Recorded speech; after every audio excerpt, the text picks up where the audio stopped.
আমার ফ্যামিলি আমারে এই সৌদি আরবে দিয়ে আমারে মনে করলেন শেষ করে দিছে। আমার জীবন যায় যে অবস্থায়, আমি রাস্তায় রাস্তায় মসজিদের সামনে বসে হয়েছি। আমার ফ্যামিলি আমাকে কোনো খোঁজ খবর নিতেছে না, কলই করতেছে না। আমরা হইলো ফ্যামিলিতে 3 ভাই 3 বোন। আমার বোনের জামাই 3টা প্রবাসে দিয়া প্রবাসে আইছিলাম, কোনো সাপ্লাইয়ের মধ্যে পড়েছি, কাম কাজ দেখাইতেছে না। আমার জীবন হুকাইয়া শেষ হয়ে গেছি ভাই। হ্যালো গাইস, আমার জীবন রক্ষা করেন, আমার ফ্যামিলি। আমার জীবনে আমি আর আমার দেওয়া হবো না। এই আমার জীবন, আমাকে দেখে রাখেন। আমার ফেস, আমার বাসা হইলো টাঙ্গাইল ঘাটাইল। আমি সৌদি আরবে আইছি। আর হইলো আমার কোনো কাজ কাম নাই। আমার ফ্যামিলি আমাকে প্রবাসে দেওয়ার পরে আমার নামে কোনো যোগাযোগ করে না, ই করে না।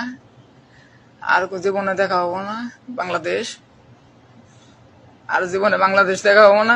লাইভে চলে আসলাম। আমি এই প্রবাসে শেষ। সৌদি সৌদি সৌদি কাছ থেকে হাতিয়ে তুলছি, 1 টাকা 2 টাকা করে তুলে খাইয়া জীবন বাঁচাই চলতেছি। আমি আমার বোনের জমের আমার ফাঁদে ফেলাই দিছে মসজিদের সামনে।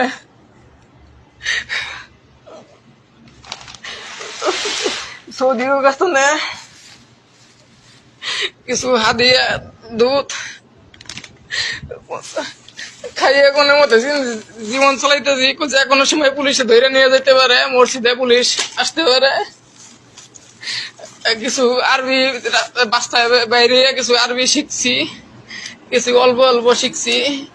রুমে বসায় রাখছিল দালালে, এখন তোর কাম কাজ দিতে পারো নাই, বাধ্য হয়ে আমার রুমে তো বাইরে আসতে হয়েছে। আমার 3 মাস রুমের মধ্যে ফালাই রাখছিল, কোনো কাম কাজ দিতে পারো নাই। এফসার স্কোয়ার ডেট ওভার করে দিছে 3 মাসের ফ্রি ভিসা।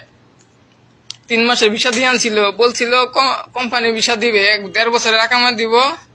3 মাসের এফসার ধরাই দিছে আকামা 3 মাসের। হইল স্কোয়ার মেয়াদ গেছে গা, 3 মাসের আকামা স্কোয়ার মেয়াদ গেছে গা। তার কারণে আমি কোনো জায়গায় মেলা জায়গায় রাস্তায় ঘুরে চাকরি নেওয়ার জন্য চেষ্টা করছি। আকামা স্কোয়ার হওয়ার কারণে চাকরি পাইতেছি না, টাকার বেগরে চাকরিও হইতেছে না। দালালে সৌদি আরব দালালে বইরে গেছে। আমি বাংলাদেশে আসছিলাম, ভালো আছিলাম। বিদেশের অবস্থা বুঝতে পারতাছি, বিদেশের অবস্থা কি ওইরকম আছে। আমার কোনো যোগাযোগ নিতেছে না, আমার কোনো ছেলে বইলে কোনো মনে করে না। ছোট তনে বড় হয়েছি, বাপ মাও আমার পোলা বইলে কোনোদিন আমাকে করতেছেন না। আমি সৌদি আরবে আমি নিজে বুঝতেছি কত কষ্ট।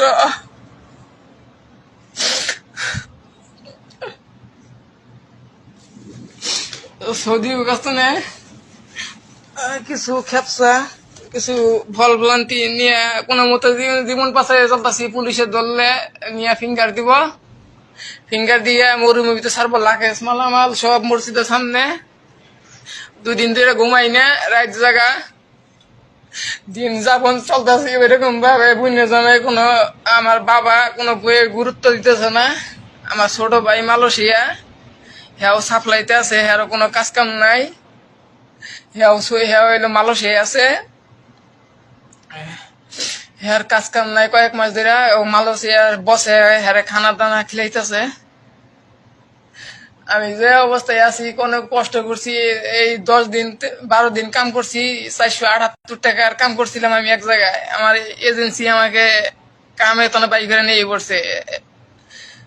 30 থেকে 40 জন লোক নিয়েছিল, ওই জায়গায় কাম দিতে পারা নাই। হ্যাঁ আমার এফসারে ডেটটা খালি রুমে বহাই একবার করে দিছে, কাম কাজ দিতে পারা নাই। 50 জন লোক রুমে বইছে, 3-4 জনে মাঝরায় যায় ঢুকছে, ডেট নষ্ট করে দিছে।